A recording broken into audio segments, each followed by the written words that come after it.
یو ځوان ادیب او شاعر امین الله امین صاحب په طرف راځو.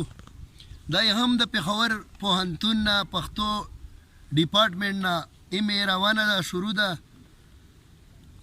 د 200 شعرونه تاسو سره ډلې کوم، بیا به داسې په خپله باندې هم تاسو سره د ادب صنف شریک کړي. ګرانه ده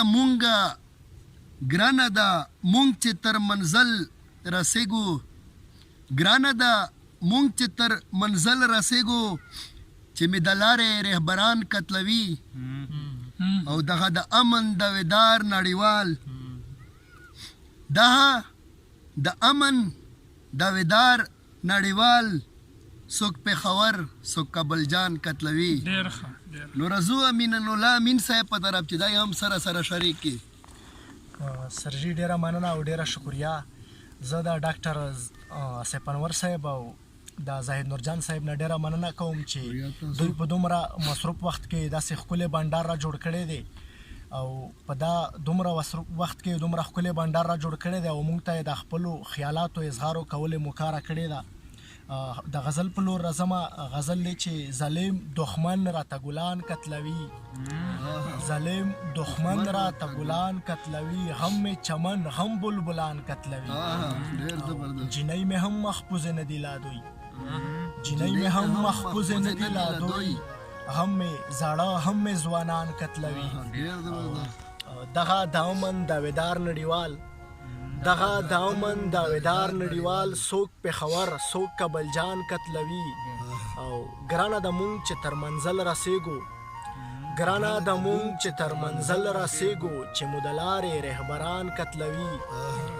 چا چې د حق ناره په جار کړې ده، چا چې د حق ناره په جار کړې ده، هغه ښاغلي عالمان قتلوي. امین دا وړ به ولې نه ژاړمه، امین دا وړ به ولې نه ژاړمه، چې مې د زړه هر یو ارمان قتلوي. یو بل غزل دی ډاکټر صاحب چې هر څوک د امن دعاګانې کوي، نو ما هم په امن پورې لیکلی دی چې یا خدا د امن سیلی راوله، یا خدا د امن سیلی راوله، بیرته هغه تېرې خوښۍ راوله. غرونه چې زمونږه پرې شوي دي، غرونه چې زمونږه پرې شاړ شوي دي، آپه کډه تللې کوچۍ راوله.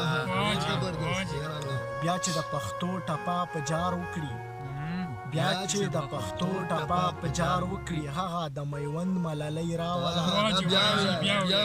بیا چې د پښتو ټپه په جار وکړي، هغه د میوند ملالۍ راوله. او بیا چې شي په ځا پخوانی رواج، بیا چې شي په ځا پخوانی رواج، هغه شملورې ځوانۍ راوله. زه امین د وړې انتظار کوم، زه امین د وړې انتظار کوم، چرته خو بیا هغه جنۍ راوله.